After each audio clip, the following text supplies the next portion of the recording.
Hey guys, welcome to the study with Mayank. मैं हूं आपका मयंक और आज ला रहा हूं मैं आपके लिए NCERT हिस्ट्री क्लास 8 के MCQ। आज इसी क्रम में आपका यहां पर चैप्टर नंबर 2 है।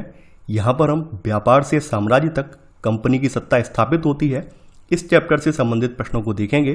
तो चलिए स्टार्ट करते हैं आज का वीडियो।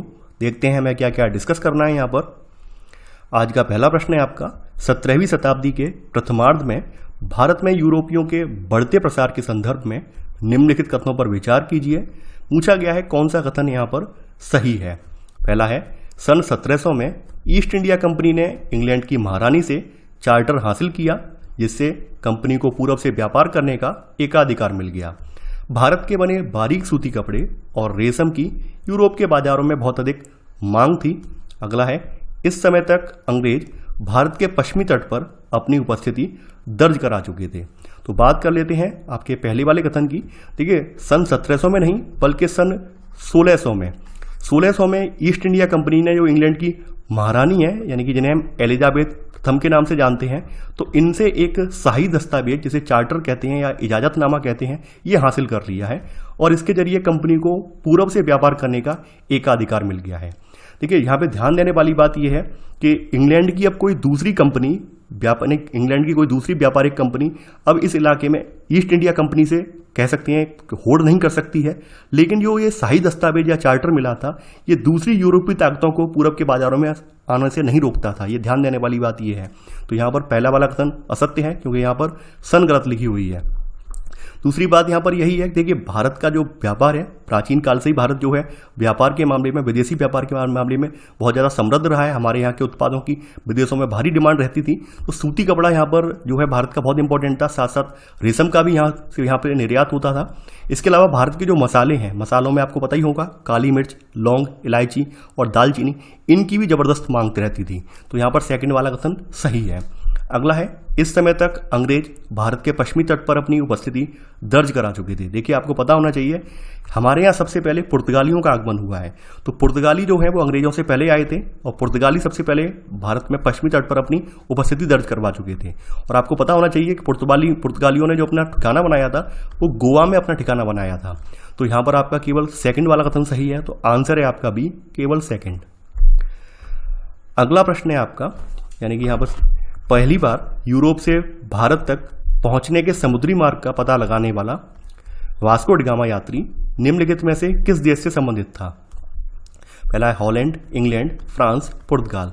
देखिए, आपको पता होना चाहिए वास्को डी गामा एक पुर्तगाली खोजी यात्री था और ये 1498 में पहली बार भारत के केरल के कालीकट तट पर पहुंचा था। तो यहाँ पर आपका सेकंड का आंसर होगा डी वाला, यानी ये पुर्तगाली। ठीक है, तो यहाँ पर ये पुर्तगाल से संबंधित था, तो आंसर है आपका डी।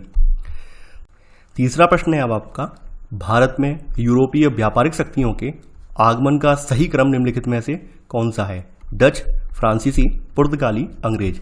जैसा कि हम लोग जानते हैं कि सबसे पहले आपका जो पुर्तगाली नाविक है, पुर्तगाली खोजी यात्री है, 1498 में ये वास्को डी गामा हमारे भारत के कालीकट तट पर पहुंचा है। तो ऑब्वियस सी बात है, जब वो अपने देश लौटा है तो पुर्तगाल वाले ही सबसे पहले आए होंगे। तो हमारे यहाँ सबसे पहले उपस्थिति पुर्तगालियों ने ही दर्ज करवाई है। पुर्तगालियों के बाद जो दूसरे व्यक्ति हमारे यहाँ आए हैं वो आए हैं डच। डच जो थे खास करके ये हॉलैंड के निवासी थे। वर्तमान में जो आपका नीदरलैंड वाला हिस्सा है वही वाला प्रांत ये है। तो ये डच आए थे। डचों के बाद आप देखेंगे यहाँ पर आपके ब्रिटिश ईस्ट इंडिया कंपनी का आगमन हुआ है 1599 में। मर्चेंट एडवेंचरर्स के नाम से विख्यात कुछ व्यापारी हैं, ये पूर्व से व्यापार करने के उद्देश्य से यहाँ पर भारत आए थे। देखिए, अंग्रेजों के बाद एक व्यक्ति और आए हैं, यानी एक डेनिस और आए हैं। डेनिस यहाँ पर आपकी किताब में जिक्र नहीं है, तो इस वजह से यहाँ पर नहीं रखा है। तो अंग्रेजों के बाद डैन आए हैं।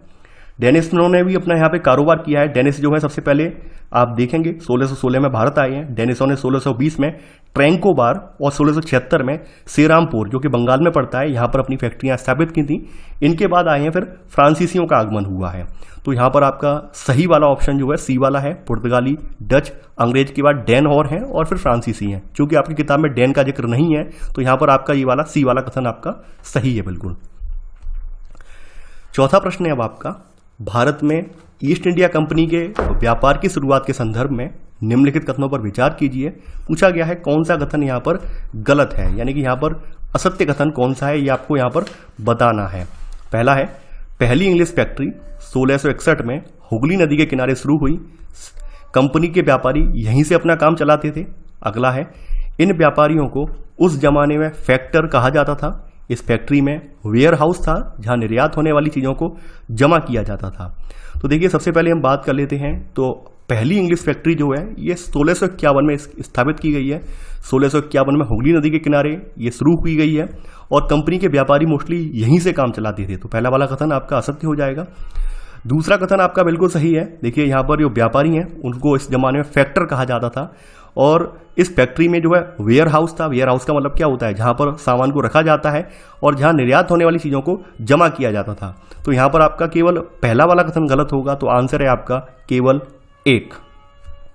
पांचवा प्रश्न है अब आपका, बंगाल में ईस्ट इंडिया कंपनी के बढ़ते प्रभाव के संदर्भ में निम्नलिखित कथनों पर विचार कीजिए।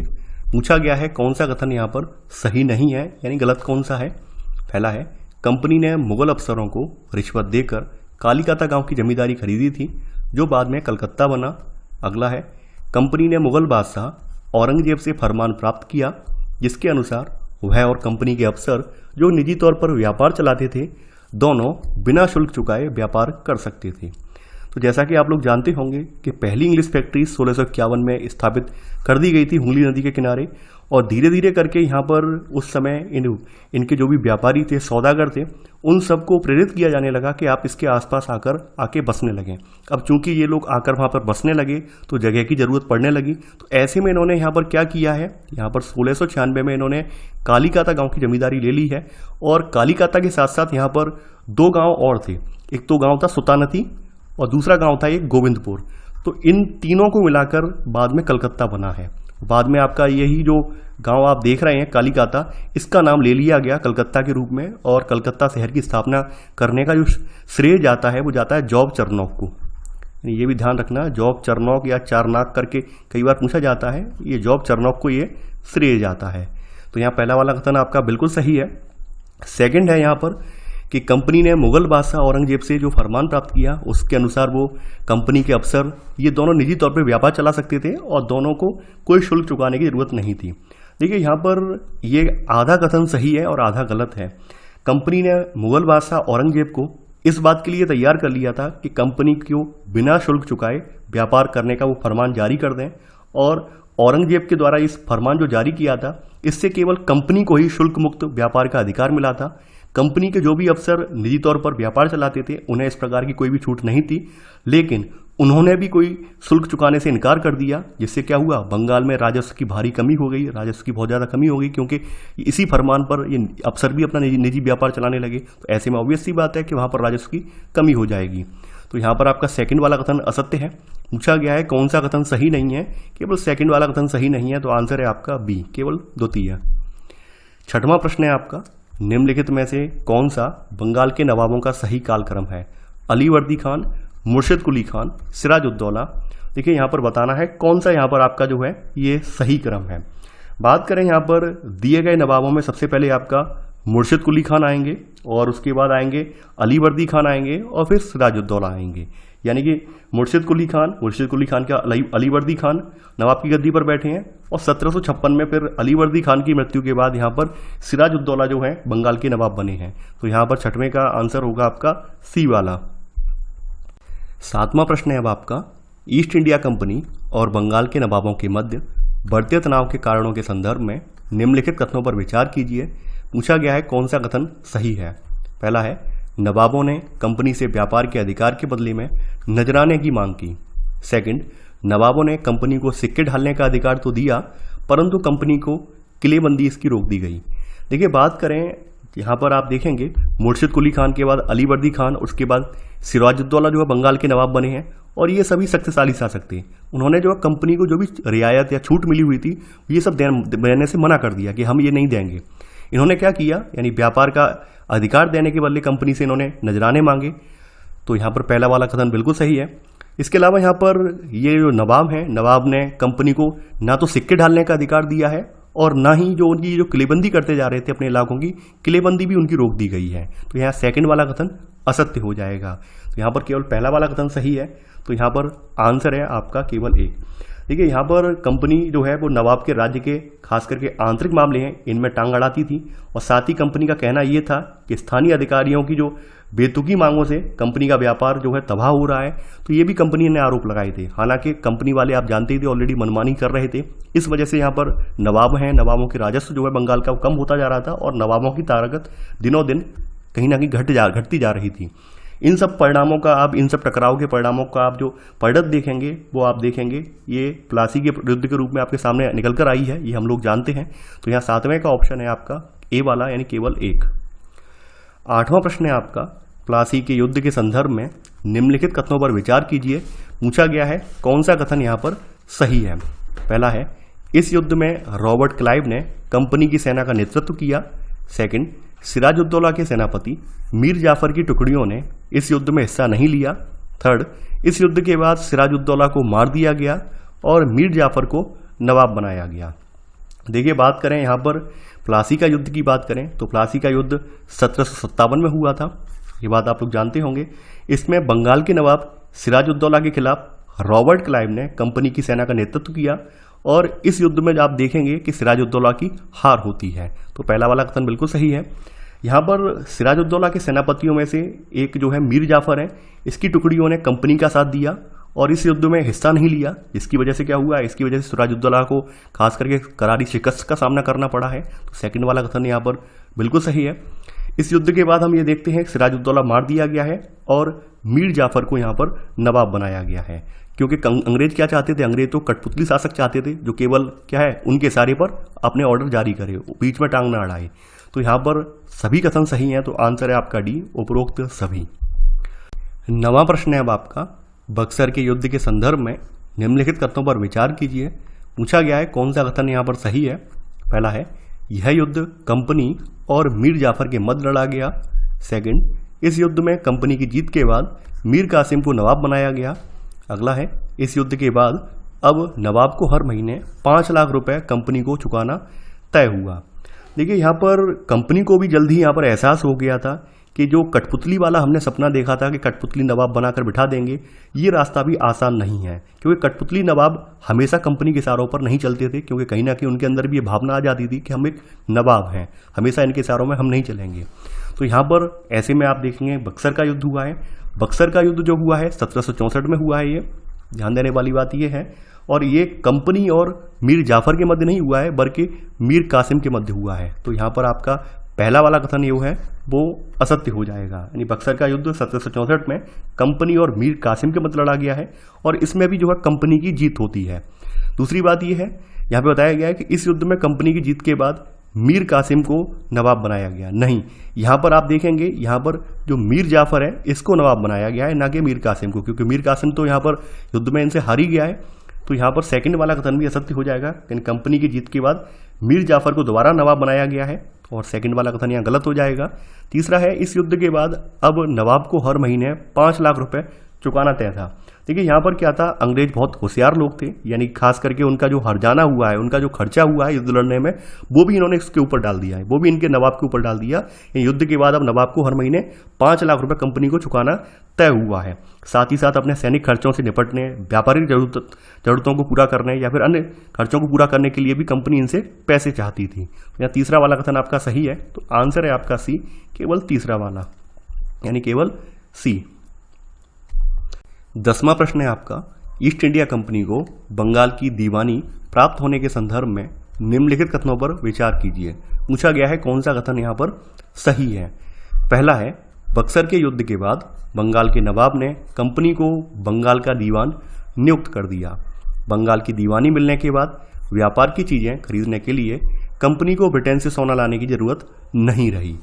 तो देखिए बात करते हैं यहाँ पर 1765 में, तो 1765 में यहाँ पर मीर जाफर की मृत्यु हो जाती है और अब तक यहाँ जैसी इसकी मीर जाफर की मृत्यु हुई है तो अब यहाँ पर कंपनी के इरादे बदल चुके हैं, क्योंकि कहीं ना कहीं कंपनी ने जो है कठपुतली नवाबों का जो व्यवहार है या उनके साथ जो उनका अनुभव रहा है वो उन्होंने महसूस कर लिया था।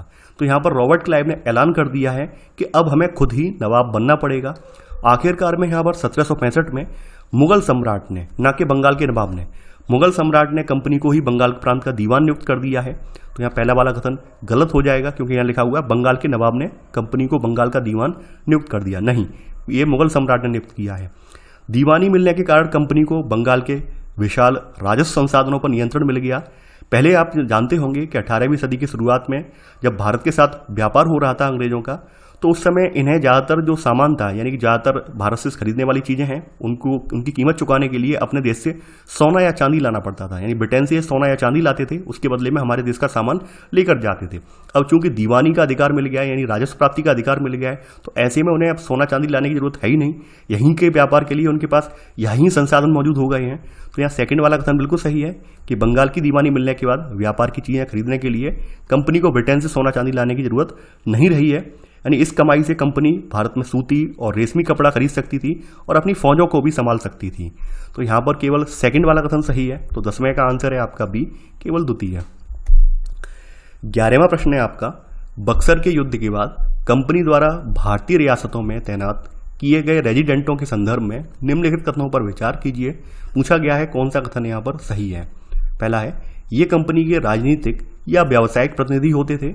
इनके माध्यम से कंपनी के अधिकारी भारतीय राज्यों के भीतरी मामलों में दखल देते थे। देखिए, बात कर लेते हैं यहाँ पर प्लासी जो युद्ध हुआ है, युद्ध के बाद यहाँ पर कंपनी ने थोड़ा सा अपना फैसला बदल दिया है। आप देखेंगे बक्सर की लड़ाई की बात, यानी 1764 में बक्सर की लड़ाई हुई है, उसके बाद कंपनी ने भारतीय रियासतों में अपने रेजिडेंट तैनात कर दिए थे और ये कंपनी के राजनीतिक या व्यावसायिक प्रतिनिधि होते थे। तो पहला वाला कथन यहाँ बिल्कुल सही है। रेजिडेंट के माध्यम से कंपनी के अधिकारी भारतीय राज्यों के भीतरी मामलों में दखल देने लगे कि अगला राजा कौन होगा, किस पद पर किसको बिठाया जाएगा, इस तरह की चीजें भी कंपनी के अफसर ही अब तय करना चाहते थे। तो यहाँ पर सेकंड वाला कथन आपका सही है। दोनों ही कथन यहाँ पर सही है। तो आंसर है आपका सी, 1 और 2 दोनों।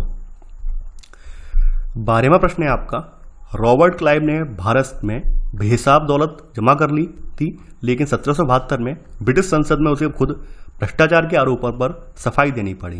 कारण, कंपनी के सभी अफसर क्लाइव की तरह दौलत इकट्ठा नहीं कर पाए। देखिए, यहाँ पर कथन अपनी जगह सही है, कारण अपनी जगह सही है, हालांकि कारण जो है कथन की सही व्याख्या नहीं कर रहा है।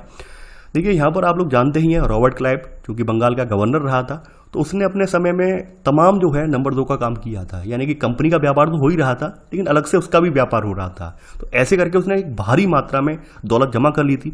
जब वो भारत आया था 1740 में, यानी इंग्लैंड से मद्रास जब पहुंचा था, तब उसकी एज 18 साल थी। और 1767 में जब वो 2 बार गवर्नर बनने के बाद हमेशा के लिए भारत से रवाना हुआ, तो उसकी दौलत लगभग 4,11,02 पाउंड के लगभग बराबर थी, यानी ब्रिटिश मुद्रा में बताई गई है। और कहीं ना कहीं आप देखेंगे 1772 में ब्रिटिश संसद में उस पर अभियोग चला है, मुकदमा चला है और उसे अपने भ्रष्टाचार के आरोपों पर सफाई भी देनी पड़ी है। हालांकि उसने आरोपों से बरी होने के बाद 1774 में इसने रॉबर्ट क्लाइव ने आत्महत्या कर ली है। उस समय तक ब्रिटेन में ये विचार बन चुका था, पनप चुका था कि पूर्व की ओर कोई भी अंग्रेज जाएगा वो अमीर बनकर आएगा। तो इस वजह से तमाम जो ब्रिटेन के युवा थे वो पूर्व की ओर यानी भारत में आना चाहते थे, क्योंकि उनका मानना यह था अगर भारत एक बार पहुंच जाएंगे तो वहां से हम जो कह सकते हैं बेशुमार दौलत अपने देश में ले आएंगे और हमारा पूरा जीवन बिल्कुल मजे से बीत जाएगा। तो ऐसी यहाँ पर सोच बन चुकी थी। हालांकि कंपनी के सभी अफसर जो थे क्लाइव की तरह दौलत इकट्ठा नहीं कर पाए थे, क्योंकि क्लाइव गवर्नर था और कंपनी के बाद बाकी जो अफसर थे छोटे पदों पर थे, तो ऑब्वियस सी बात है नहीं कर पाए थे। तो यहाँ पर आंसर होगा बी, यानी ए और आर दोनों सही हैं, लेकिन आर ए का सही स्पष्टीकरण नहीं है। 12वें का आंसर है आपका बी वाला। 13वां प्रश्न है आपका, कंपनी द्वारा चलाई गई सहायक संधि की नीति के संदर्भ में निम्नलिखित कथनों पर विचार कीजिए। पूछा गया है कौन सा कथन सही है। पहला है, इस व्यवस्था को स्वीकारने वाली रियासतों को स्वतंत्र सेनाएं रखने का अधिकार नहीं होता था। इस संधि के तहत रियासतों को सुरक्षा के बदले कंपनी द्वारा रखी गई सहायक सेना का खर्चा रियासतों को चुकाना पड़ता था। अगला है, रियासतों द्वारा इस संधि की शर्तों में तय रकम न दे पाने पर जुर्माने के तौर पर उनका इलाका छीन लिया जाता था। तो देखिए, यहाँ पर बात कर लेते हैं सहायक संधि की। यानी अंग्रेज बड़े होशियार थे, इन्होंने भारतीय जो राजा हैं उनकी जो भी युद्ध नीतियां हैं या फिर जो बार बार अपने पड़ोसी राज्यों पर आक्रमण करते रहते थे, उन्होंने इस नीति को भांप लिया। उनका मानना यह था कि देखो ये आपस में तो लड़ते भिड़ते रहते हैं, कभी एक तो हो नहीं पाएंगे, तो बेटर ये है कि सहायक संधि वाला प्रस्ताव इनके पास लेकर जाऊं। तो इन्होंने यही कहा कि भाई आप अगर हमारी ये व्यवस्था को स्वीकार कर लेंगे तो आपको कोई सेना रखने की जरूरत नहीं है, इसके अलावा आपके ऊपर कोई आक्रमण भी नहीं होगा। तो इससे बेटर बात क्या होगी, राजाओं को भी ये लगा कि भाई अब तो हमारे अगल बगल के राजा हम पे आक्रमण नहीं कर पाएंगे, लेकिन उन्हें क्या मालूम था एक तरह से इनके गुलाम हम बन जाएंगे। तो यहाँ 13वां का पहला वाला कथन बिल्कुल सही है कि इस व्यवस्था को स्वीकार करने वाली रियासतों को स्वतंत्र सेनाएं रखने का अधिकार नहीं होता था। इस संधि के तहत रियासतों को सुरक्षा के बदले कंपनी द्वारा रखी गई सहायक सेना, इसका खर्च रियासतों को चुकाना पड़ता था। यानी समझने वाली बात है कि यहाँ पर जो भी यानी कि जो कंपनी सहायक सेना रखती थी इन रियासतों की सुरक्षा के लिए, उसका खर्चा भी रियासतें खुद चुकाती थी। तो सेकंड वाला कथन भी यहाँ सही है। इसके अलावा अगर रियासतें इन संधि की जो शर्तें हैं इनकी अगर तय रकम नहीं चुका पाती थी तो इनका इलाका छीन लिया जाता था। तीसरा वाला कथन भी सही है। ये सब हुआ क्यों, ये सब इसलिए हुआ क्योंकि उस समय यही होता था कि राजा आपस में लड़ते भिड़ते रहते थे। तो राजाओं को लगने लगा कि ये आपसी लड़ाई से बेटर ये है कि अंग्रेजों को अगर हम यहाँ पर बीच में ले लेंगे तो बेटर होगा, हमारे राज्य पर कोई आक्रमण नहीं करेगा और हम सेफ बने रहेंगे। लेकिन उन्हें ये क्या मालूम था कि अंग्रेजों की जो नीयत है उसमें ही खोट है, क्योंकि अंग्रेजी एक दिन हमारे ऊपर हावी हो जाएंगे। तो यही होता है यहाँ पर। तो 13वें का आंसर है आपका डी, उपरोक्त सभी। 14वां प्रश्न है आपका, भारत में सहायक संधि का जन्मदाता या जनक किसे कहा जाता है? Lord Wellesley, Warren Hasting, Lord Cornwallis, Lord Metcalfe. देखिए यहाँ पर रिचर्ड वेलेजली जो है गवर्नर जनरल जो रहा है 1798 से लेकर 1805 के मध्य, तो इसे भारत में जो है सहायक संधि का जन्मदाता कहा जाता है। तो यहाँ पर आंसर है 14वें का ए वाला। 15वां प्रश्न है अब हमारा, मैसूर रियासत के संदर्भ में निम्नलिखित कथनों पर विचार कीजिए। पूछा गया है कौन सा कथन सही नहीं है। पहला है, हैदर अली और टीपू के समय मालाबार तट पर होने वाला व्यापार मैसूर रियासत के नियंत्रण में था। टीपू सुल्तान को शेर मैसूर कहा जाता था। टीपू ने अपनी सेना के आधुनिकीकरण के लिए पुर्तगालियों की सहायता ली। तो बात कर लेते हैं हैदर अली की। देखिए हैदर अली का शासनकाल 1761 से लेकर 82 तक रहा है। टीपू का जो शासनकाल है ये 1782 से लेकर 99 तक टीपू का रहा है। ठीक है, तो यहाँ पर आप देखेंगे इनके समय में मालाबार तट पर होने वाला व्यापार मैसूर रियासत के नियंत्रण में था। यहाँ से कंपनी जो है काली मिर्च और इलायची खरीदती थी। तो पहला वाला कथन बिल्कुल सही है। 1785 में यहाँ पर जो टीपू सुल्तान है, टीपू सुल्तान ने अपनी रियासत में पड़ने वाले बंदरगाहों से चंदन की लकड़ी, काली मिर्च और इलायची का निर्यात रोक दिया और स्थानीय जो सौदागर हैं इनको भी कंपनी के साथ व्यापार करने से इन्होंने मना कर दिया कि अब आपको कंपनी के साथ किसी तरह का व्यापार नहीं करना है। यहाँ पर टीपू को शेर मैसूर के नाम से जाना जाता था। इनके जो राजसी झंडे पर शेर की तस्वीर भी होती थी। यहाँ पर सेकंड वाला कथन आपका सही है।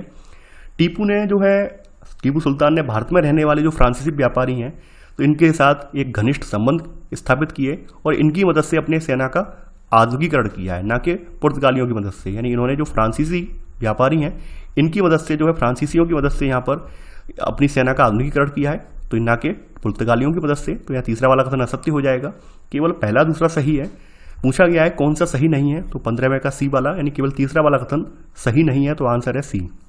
अब 16वां प्रश्न है आपका, आंग्ल मैसूर युद्धों के संदर्भ में निम्नलिखित कथनों पर विचार कीजिए। यहाँ बताना है कौन सा कथन आपका सही है। पहला है, मैसूर तथा अंग्रेजों के बीच 4 युद्ध हुए। सेकंड, दूसरे आंग्ल मैसूर युद्ध में हुई संधि के अनुसार टीपू के 2 बेटों को अंग्रेजों ने बंधक के रूप में अपने पास रख लिया। अगला है, चौथे आंग्ल मैसूर युद्ध के बाद मैसूर का राजकाज पुराने वोडेयार राजवंश के हाथों में सौंप दिया गया। देखिए बात कर लेते हैं, तो मैसूर और अंग्रेजों के बीच 4 युद्ध हुए हैं। यानी कौन कौन से 4 युद्ध हुए हैं? एक प्रथम आंग्ल मैसूर युद्ध हुआ है, 1767 से स्टार्ट हुआ है और 69 में जाकर एंड हो गया है मद्रास की संधि के साथ। यहाँ पर एक संधि होती है मद्रास की संधि, उसी के साथ ये एंड हो गया है, यानी हैदर अली के टाइम पर हुआ है। दूसरा युद्ध जो स्टार्ट हुआ है ये 1780 से स्टार्ट हुआ है, 80 से लेकर 84 तक चला है। यहाँ पर हैदर अली की 82 में मृत्यु हो जाती है। उसके बाद इनके बेटे यानी टीपू सुल्तान ने इस युद्ध को जारी रखा है और ये वाला युद्ध जो है मंगलौर की एक संधि होती है, उस संधि के बाद ये वाला युद्ध एंड होता है। तीसरा युद्ध की बात कर लेते हैं। तीसरा युद्ध 1790 में स्टार्ट होता है और 92 में एंड होता है। यानी एक श्री रंगपट्टनम की एक संधि है, इस तहत ये खत्म होता है। रंगपट्टनम में लिख दे रहा हूँ, रंग करके आप समझ जाएंगे। श्री रंगपट्टनम की एक संधि हुई थी, इसके तहत ये वाला युद्ध खत्म हुआ है। चौथे युद्ध में आपको बताइए 1799 में हुआ है और इस युद्ध में टीपू सुल्तान मारा जाता है। तो यहाँ पर सेकंड वाला कथन जो है गलत है। यानी यहाँ पर आप देखेंगे 1792 में मराठों, हैदराबाद के निजाम और कंपनी की संयुक्त फौजों के हमले के बाद टीपू सुल्तान को अंग्रेजों से संधि करनी पड़ी है और इस संधि के तहत टीपू के बेटों को अंग्रेजों के पास बंधक के रूप में रख दिया गया है गिरवी। तो यहाँ सेकंड वाला कथन गलत है, ये दूसरा युद्ध नहीं है बल्कि तीसरे युद्ध की बात हो रही है। 1790-92 वाला जो तीसरा युद्ध हुआ है जिसके तहत श्रीरंगपट्टनम की संधि हुई है, उस युद्ध की बात हो रही है। तो यहाँ सेकंड वाला कथन गलत है। तीसरा कथन है यहाँ पर, चौथे आंग्ल मैसूर युद्ध के बाद मैसूर का राजकाज पुराने वोडेयार राजवंश के हाथ में सौंप दिया गया। देखिए तीसरा वाला कथन बिल्कुल सही है कि श्रीरंगपट्टनम के जो आखिरी युद्ध हुआ है इसमें कंपनी को सफलता मिली है और टीपू अपनी राजधानी की रक्षा करते हुए मारा गया है। इसके बाद मैसूर का राजकाज जो है वो पुराने वोडेयार राजवंश के हाथ में सौंप दिया गया है और साथ ही मैसूर पर भी यहाँ पर सहायक संधि थोप दी गई है। यहाँ पर पूछा गया है कौन सा कथन आपका जो है सही है। यहाँ पर केवल 1 और 3 सही है, तो आंसर है आपका बी वाला। 17वां प्रश्न है आपका, मराठों के संदर्भ में निम्नलिखित कथनों पर विचार कीजिए। पूछा गया है कौन सा कथन यहाँ पर सही है।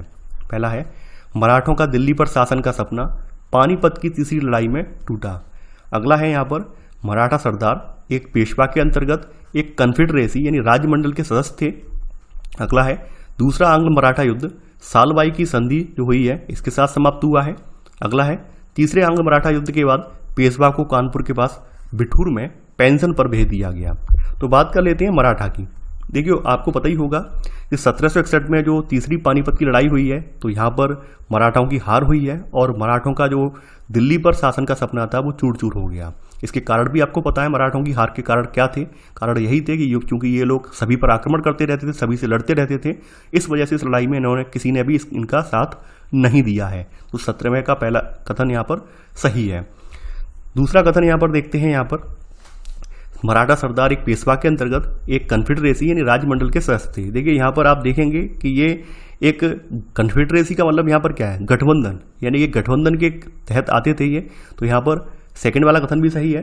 देखिए यहाँ पर हम देखते हैं इन्होंने अपने राज्य को कई राज्यों में बांट दिया था। अपने शासन में मराठा का जो शासन था इन्होंने कई राज्यों में बांट दिया था और इन राज्यों की बागडोर जो थी सिंधिया, होलकर, गायकवाड़ और भोंसले जैसे अलग अलग राजवंशों के हाथ में थी।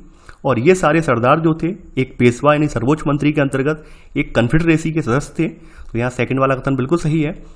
अगला कथन है, दूसरा आंग्ल मराठा युद्ध सालबाई की संधि के साथ समाप्त हुआ है।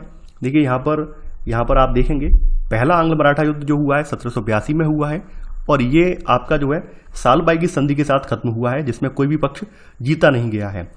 तो यहाँ पर सेकंड वाला कथन गलत है, यानी दूसरा आंग्ल मराठा युद्ध सालबाई की संधि के साथ समाप्त हुआ, ये गलत है, ये पहला वाला था। अगला है यहाँ पर देखिए, यहाँ पर दूसरा आंग्ल मराठा युद्ध जो हुआ था वो 1803 से लेकर मैं बता दे रहा हूँ कब से कब तक चला है, 5 तक चला है। और इसके परिणाम स्वरूप 1803 में यहाँ पर एक देवगांव की संधि और होती है। 1803 में यहाँ पर एक देवगांव की संधि होती है और उस संधि के बाद यहाँ पर ये उड़ीसा और यमुना के उत्तर में स्थित आगरा और दिल्ली सहित कई भूभाग जो है अंग्रेजों के कब्जे में आ जाते हैं। तो यह तीसरा वाला कथन गलत है, यानी सालबाई की संधि जो है प्रथम युद्ध में हुई है, प्रथम आंग्ल मराठा युद्ध में हुई है 1782 वाले में।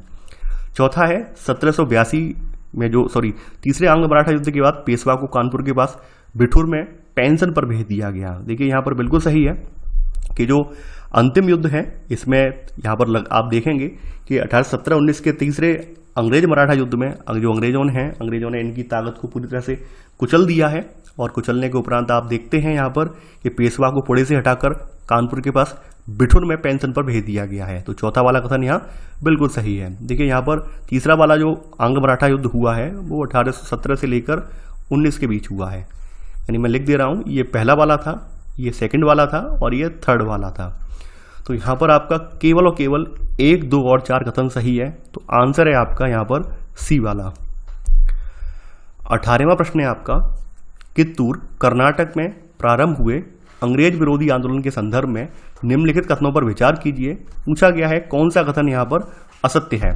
पहला है, रानी चेन्नम्मा ने कित्तूर में अंग्रेज विरोधी आंदोलन का नेतृत्व किया जिस कारण 1824 में उन्हें गिरफ्तार किया गया और 1829 में जेल में उनकी मृत्यु हो गई। अगला है, चेन्नम्मा के बाद कित्तूर स्थित संगोली के गरीब चौकीदार रायन्ना ने यह प्रतिरोध जारी रखा। आखिरकार उसे भी अंग्रेजों ने पकड़कर 1830 में फांसी पर लटका दिया गया। देखिए यहाँ पर पहला कथन बिल्कुल सही है, यानी दक्षिण भारत की अगर बात आती है तो दक्षिण भारत में अंग्रेजों का प्रतिरोध रानी चेन्नम्मा ने किया है और ये कित्तूर रियासत से संबंधित थी जो कि वर्तमान कर्नाटक में पड़ती है।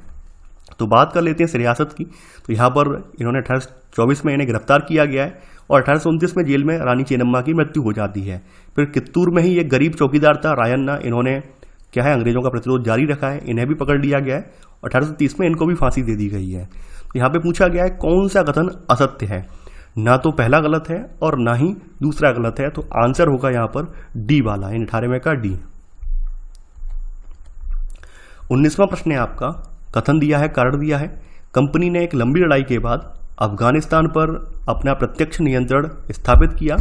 कारण बताया गया है, कंपनी को भय था कि रूस उत्तर पश्चिमी हिस्से से भारत को अपने प्रभाव में ले सकता है। देखिए यहाँ पर कंपनी को ये भय बिल्कुल था कि कहीं रूस का प्रभाव पूरे एशिया से फैलकर उत्तर पश्चिम से भारत को भी अपने चपेट में न ले ले। इसी डर के चलते अंग्रेज जो हैं इन्होंने उत्तर पश्चिमी भारत पर भी अपना नियंत्रण स्थापित करना चाहते थे। तो इन्होंने क्या किया है, इन्होंने 1838 से लेकर 1842 के बीच, यानी 1838 से 42 के बीच इन्होंने क्या किया है, अफगानिस्तान के साथ एक लंबी लड़ाई लड़ी है। और यहाँ पर डायरेक्ट कंपनी का शासन स्थापित नहीं हो पाया था, लेकिन इनडायरेक्ट वे में यहाँ पर अप्रत्यक्ष रूप में कंपनी शासन स्थापित कर लिया था। 1843 में यानी 1843 में इन्होंने क्या है, जो सिंध प्रांत है, सिंध प्रांत को अपने कब्जे में ले लिया है। और 1839 में यहाँ पर रणजीत सिंह जो हैं, यानी महाराजा रणजीत सिंह, इनकी मृत्यु हो जाती है। और मृत्यु के बाद यहाँ पर जो इनकी मृत्यु के बाद उथल पुथल मची है इनके राज्य में, यानी कि सत्ता के लिए संघर्ष जो हुआ है उसमें अंग्रेजों ने भी अपना हाथ सेंका है। तो रणजीत सिंह की मृत्यु के बाद पंजाब से अंग्रेजों को 2 लंबी लड़ाइयाँ लड़नी पड़ी। और 1849 में यहाँ पर आप देखेंगे 1849 में यहाँ पर अंग्रेजों ने पंजाब पर भी अपना अधिकार कर लिया, यानी पंजाब भी इनके अंदर में आ गया, पंजाब पर भी इनका जो है अधिग्रहण हो गया है। तो यहाँ पर आप देखेंगे जो 19वां आपका कथन है, यानी कथन कारण यहाँ पर दोनों ही सही हैं। आंसर है आपका ए, यानी ए और आर दोनों ही सही हैं। आर ए का सही स्पष्टीकरण है। 20वां प्रश्न है आपका, लॉर्ड डलहौजी की विलय नीति के संदर्भ में निम्नलिखित कथनों पर विचार कीजिए। पूछा गया है कौन सा कथन यहाँ पर गलत है, यानी कि जो लॉर्ड डलहौजी की विलय नीति थी इसके बारे में पूछा गया है कौन सा कथन यहाँ पर गलत है।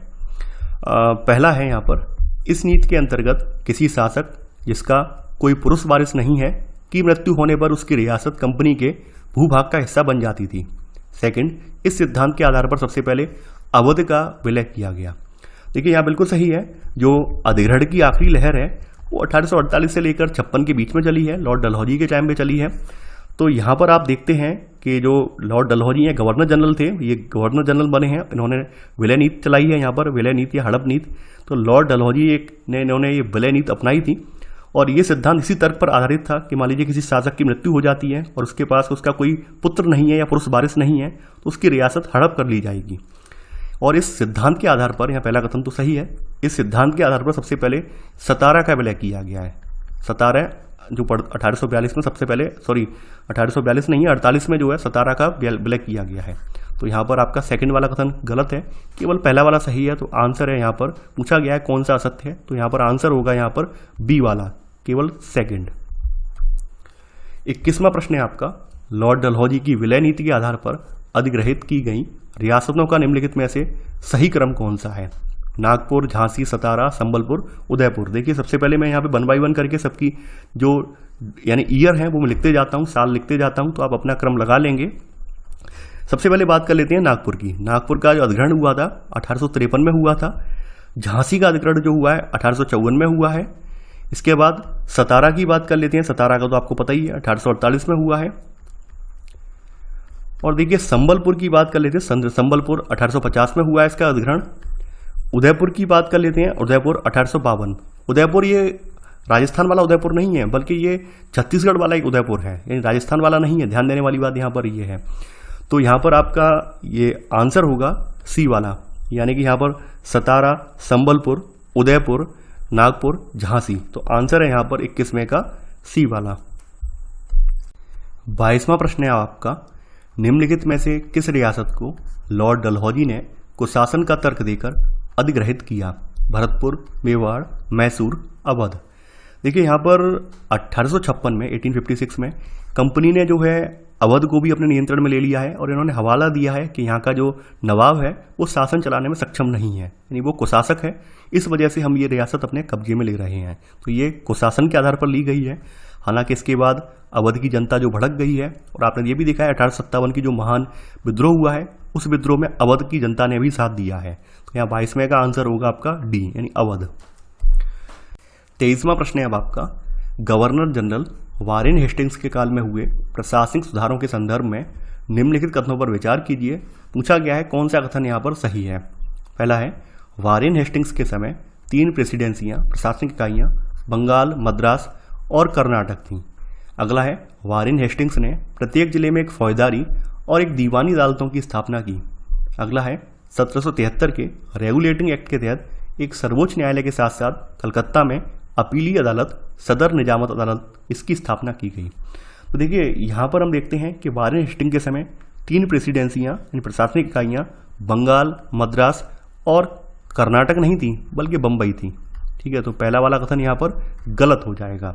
ध्यान देने वाली बात यह है कि हर एक का शासन यहाँ पर गवर्नर के पास था, यानी इन तीनों प्रशासनिक इकाइयों का शासन जो था गवर्नर के पास था, और इन सबके ऊपर जो थे वो गवर्नर जनरल थे, जो कि उस समय वारेन हेस्टिंग थे।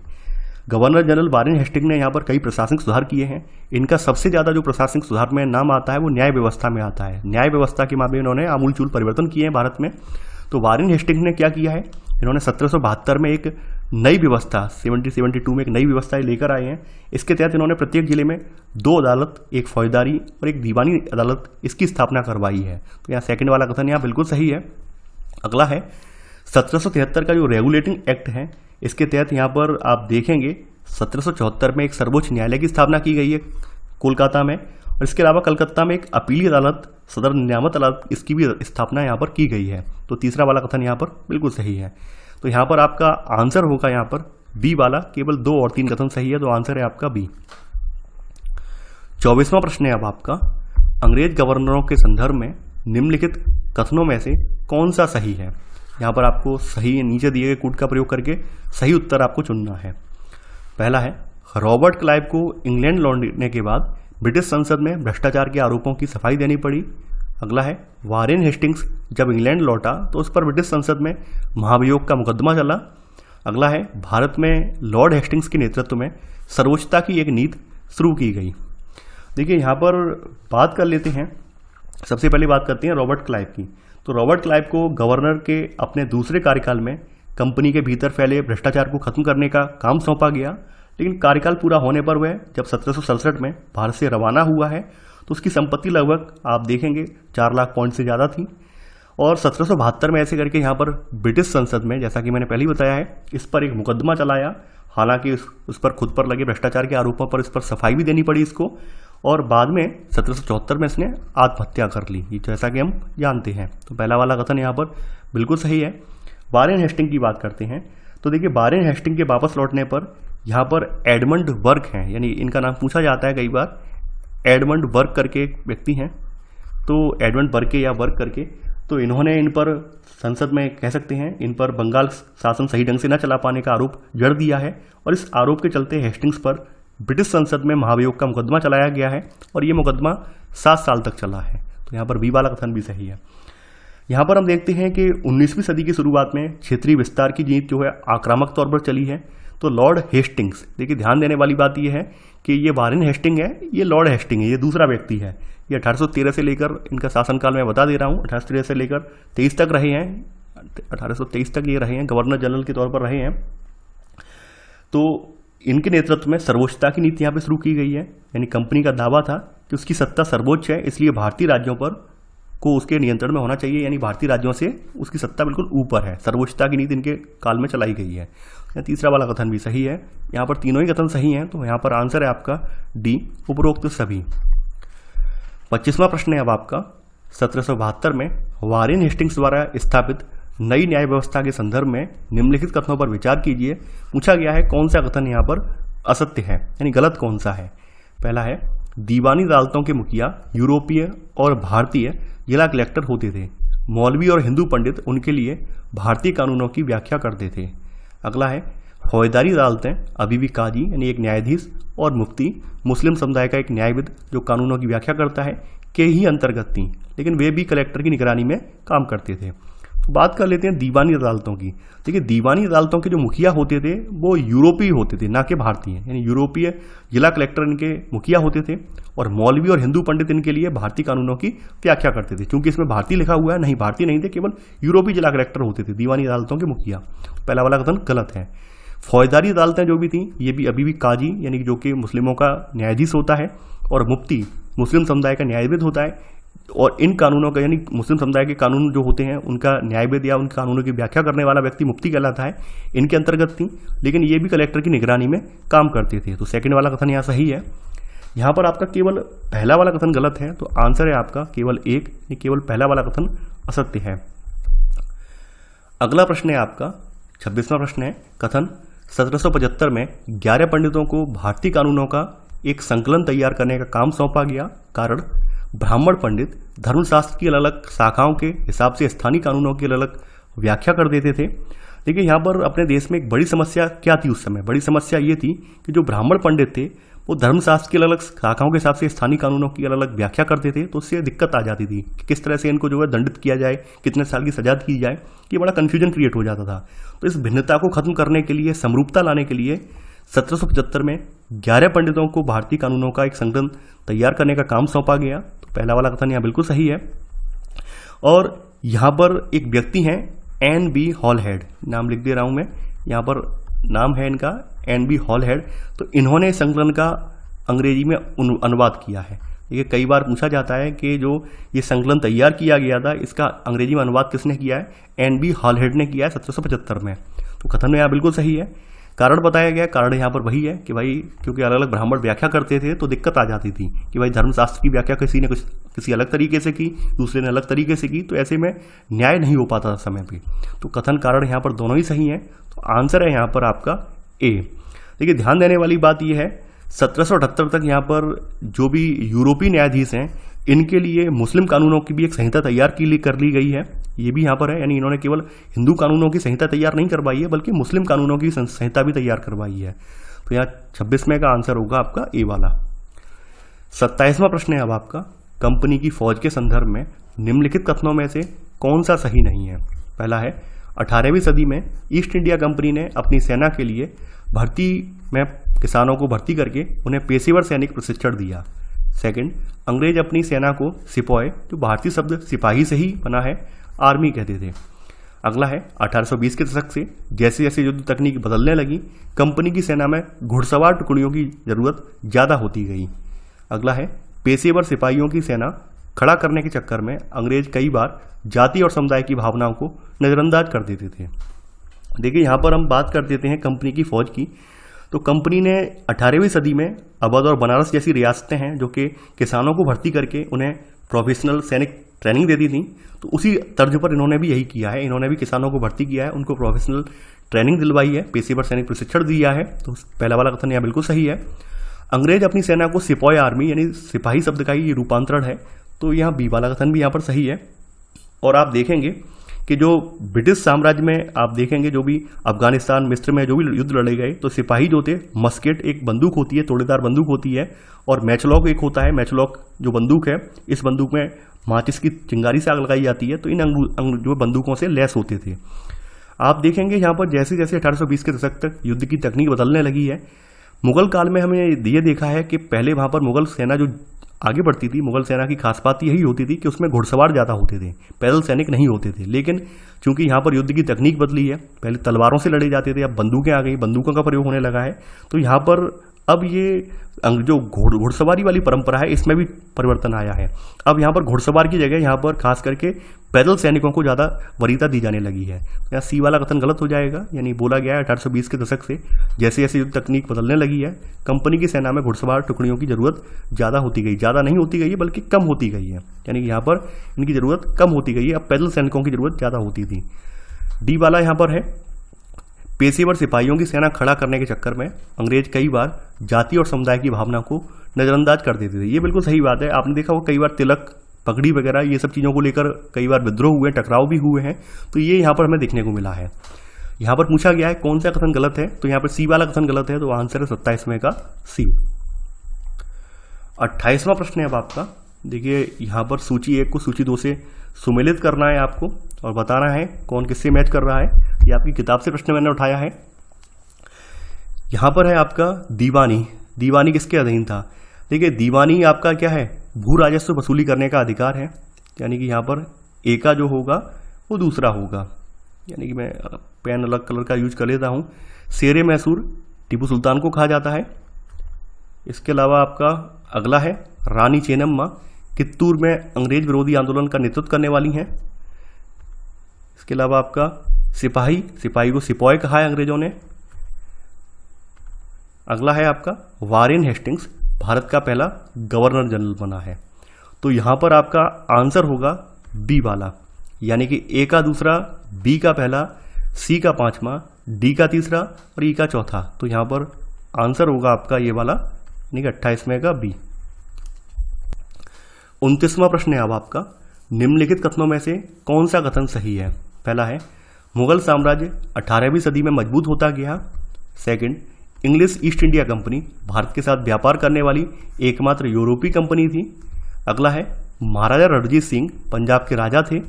अगला है अंग्रेजों ने अपने कब्जे वाले इलाकों में कोई शासकीय बदलाव नहीं किए। देखिए यहाँ पे बात कर लेते हैं 1 by 1। आपको पता ही होगा 1707 में जैसे ही औरंगजेब की मृत्यु हुई है, उसके बाद कोई भी मुगल बादशाह इतना ज़्यादा स्ट्रांग नहीं हुआ है जो कि अंग्रेजों का प्रतिरोध कर पाए। तो यहाँ पहला कथन गलत है। ईस्ट इंडिया कंपनी यहाँ एकमात्र कंपनी नहीं थी, इंग्लिश कंपनी नहीं थी, इसके अलावा फ्रेंच भी थे, पुर्तगाली भी थे, डच भी थे, डैन भी थे। यहाँ बी वाला कथन भी असत्य हो जाएगा। आपको पता होना चाहिए कि जब तक महाराजा रणजीत सिंह रहे 1739 तक, तब तक अंग्रेज पंजाब में प्रवेश नहीं कर पाए हैं। यानी आप समझ सकते हैं कितने पावरफुल राजा थे ये। और जैसे ही इनकी मृत्यु हो जाती है रणजीत सिंह जी की, उसके बाद अंग्रेज जो है अपने मकसद में कामयाब हो जाते हैं। इसके अलावा अंग्रेजों ने अपने जो कब्जे वाले इलाके थे यहाँ पर प्रशासनिक सुविधा के लिए कई शासकीय बदलाव भी किए थे, जैसा कि हमने देख चुके हैं। तो डी वाला कथन भी असत्य है। यहाँ पर 29वें का केवल सी वाला कथन सही है, तो आंसर है यहाँ पर सी वाला। तो ये था हमारा आज का वीडियो। आई होप आपको ये वीडियो पसंद आया होगा। आप लोग इस वीडियो को लाइक शेयर करना बिल्कुल ना भूलें, और आपके मन में कोई भी डाउट या क्वेरीज चल रही है वो कमेंट में जरूर बताएं। और देखिए मैं आप सभी से रिक्वेस्ट करना चाह रहा हूँ, आप लोग ये वीडियो बिल्कुल लाइटली ना लें, आप लोग सीरियसली इस वीडियो को यहाँ पर रिवीजन करें, क्योंकि आपका अभी यूपीएससी प्रीलिम्स भी आ रहा है। इसके अलावा स्टेट पीसीएस के प्रीलिम्स भी आपके आगे आने वाले महीने में अक्टूबर वगैरह में पढ़ेंगे। तो आप लोग अभी से रिवीजन करते जाएं, आप ये ना सोचें कि बाद में कर लेंगे, नहीं, साथ के साथ आप करते जाइए। चलिए आज के लिए बस इतना ही। Thanks for watching. जय हिंद।